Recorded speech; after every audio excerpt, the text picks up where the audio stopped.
प्रेरणास्पद कथाएं YouTube channel पर मैं धनंजय जैन आप सभी का हार्दिक स्वागत करता हूं। छोटी सी कहानी डीजे की जुबानी। दोस्तों, आज एक ऐसी कहानी सुनाने जा रहा हूं जो कि हमें सोचने के लिए मजबूर करेगी कि आज हम किस तरह से किसी ने हमें ना कह दिया तो उसके बारे में हमारी सोच स्थायी रूप से बन जाती है, जबकि कई बार ऐसा नहीं होता है। उसका ना कहने के पीछे कारण में भी हमारी भलाई ही होती है। एक चिड़िया का परिवार था और चिड़िया अपने परिवार के साथ एक नई जगह पर घोंसला बनाने के लिए आतुरित थी, क्योंकि अभी तक बारिश का मौसम शुरू नहीं हुआ था और चिड़िया चाहती थी कि बारिश के आने के पहले ही यदि मैं ये काम कर लूं तो मेरा पूरा परिवार सुरक्षित हो जाएगा। घूमते घूमते एक नदी के किनारे यह चिड़िया का परिवार पहुंच जाता है। वहां पे बहुत सारे वृक्ष रहते हैं। नदी के दोनों तरफ वृक्षों को देखकर चिड़िया का मन प्रसन्न हो जाता है। एक सुदृढ़ वृक्ष के पास जाकर चिड़िया देखती कि उसकी जड़ें, उसकी शाखाएं, सब कुछ व्यवस्थित है, मजबूत है और वृक्ष भी काफी पुराना है। कुछ कुछ उसकी शाखाएं तो नदी के पानी को भी स्पर्श कर रही थी, इतनी नीचे तक आ चुकी थी। चिड़िया उस वृक्ष को देखकर बड़ी खुश हुई। वो नजदीक आती है और कहती है कि वृक्ष दादा, क्या तुम मुझे इजाजत दोगे? तुम्हारी इन सुदृढ़ शाखाओं के ऊपर मैं अपने परिवार के साथ एक छोटा सा घोंसला बनाकर रहना चाहती हूं, ताकि बारिश में हमें कोई परेशानी ना हो। वृक्ष ने चिड़िया से कहा, नहीं, तुम्हें मैं ये इजाजत नहीं दे सकता। तुम किसी और जगह जाके घोंसला बना लो। चिड़िया को जब वृक्ष का ये उत्तर मिला तो चिड़िया बहुत क्रोधित हुई। मन ही मन उसको गालियां देती हुई वहां से फुर्र करके उड़ गई और किनारे के दूसरे साइड में वो जाकर एक दूसरे वृक्ष से कहने लगी कि क्या हम आपकी इन शाखाओं के ऊपर घोंसला बना सकते हैं? इस वृक्ष ने उसे इजाजत दे दी। चिड़िया बड़ी खुश हुई और चिड़िया अपने परिवार के साथ में एक सुंदर सा घोंसला बनाकर वहां पे रहने लगी।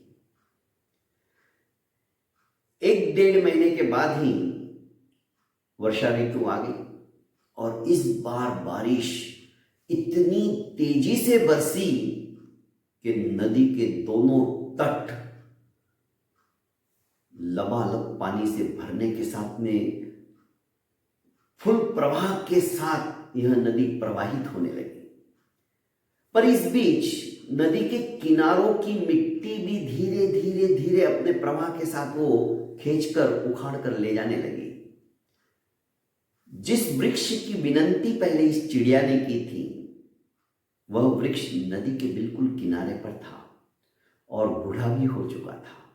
फलस्वरूप जड़ों तक पानी जब ज्यादा आने लगा और उसका प्रहार वृक्ष धीरे धीरे सहन नहीं कर पाया और उसकी जड़ें हिलने लगी और उस भयंकर बारिश में, क्योंकि बारिश भी रुकने का नाम नहीं ले रही थी,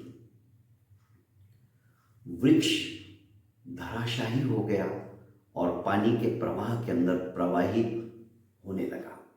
इस चिड़िया को यह सब देखकर आज बड़ा मजा आ रहा था। वो मन ही मन सोचने लगी, इसने मुझे मना किया था ना, शायद भगवान ने इसको इसी बात की सजा दी है। बहुत घमंड था इसे, बहुत अहंकार था। आज बह गया ना पानी के साथ साथ।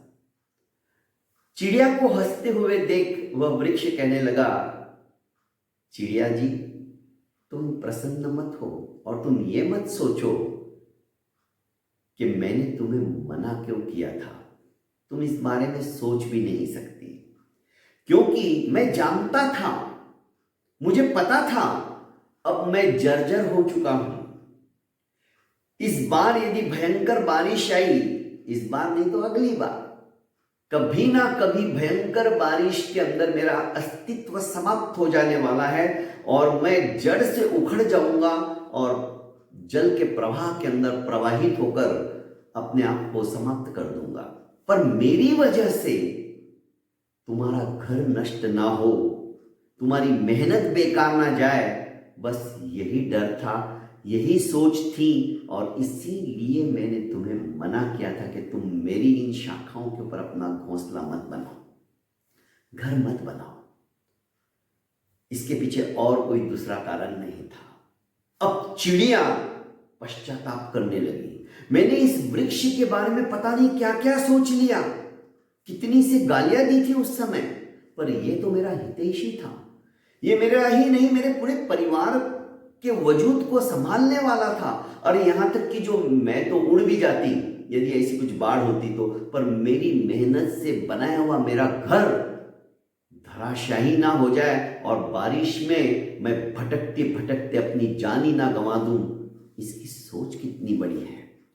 तो दोस्तों, कहने का आशय है, सामने वाला अपने हिसाब से हमें कुछ कहता है, इसका मतलब ये नहीं कि आज हमारे मन के मुताबिक नहीं हो रहा है तो उसके पीछे दोषी वो है, वो हमारी सुन नहीं रहा है। हम उसके लिए मन के अंदर कुछ भी धारणाएं बना लेते हैं, पर कभी भी हमें ऐसा नहीं करना चाहिए। उल्टा ये सोचना चाहिए, ये काम नहीं हुआ है तो इसके पीछे भी भगवान की कुछ ना कुछ मर्जी है, कुछ ना कुछ रजा है, हमारे अच्छे के लिए ही ये सब कुछ हो रहा है। यदि ऐसी भावना हमारी हो जाएगी तो दोस्तों, कर्मों का जो बंध है वो हम नहीं बांध पाएंगे। जो निकाचित कर्म हमारे बंधते हैं ना, और उसी वजह से कर्मों की ये श्रृंखला के कारण से 84 लाख योनियों के अंदर भी हमें परिभ्रमण करना पड़ता है। इन कर्मों को रोकने के लिए हमारे विचारों की शुद्धि होना, हमारे अच्छे विचार होना बहुत मायने रखते हैं। बहुत बहुत धन्यवाद दोस्तों, आपने मेरी इस YouTube चैनल के लिंक को ज़्यादा से ज़्यादा शेयर कीजिए और लाइक और सब्सक्राइब नहीं किया है तो कर लीजिए, क्योंकि चंद कहानियों के पश्चात ही आपको 1000 कहानियों का बहुत बड़ा खजाना मेरे इस YouTube चैनल के ऊपर प्राप्त होने जा रहा है। 14 तारीख को 1000 कहानियाँ हमारी पूरी हो जाएगी, जो कि माँ सरस्वती का जन्मदिन भी है। और माँ सरस्वती के लिए कहा जाता है कि वो ब्रह्मपुत्री थी। और 14 तारीख को वैलेंटाइन डे भी है, प्यार का इजहार करने का दिन है। तो आपका सचमुच में मेरे पर प्यार है तो ज़्यादा से ज़्यादा इसे अपनों को फॉरवर्ड कीजिए। बहुत बहुत धन्यवाद।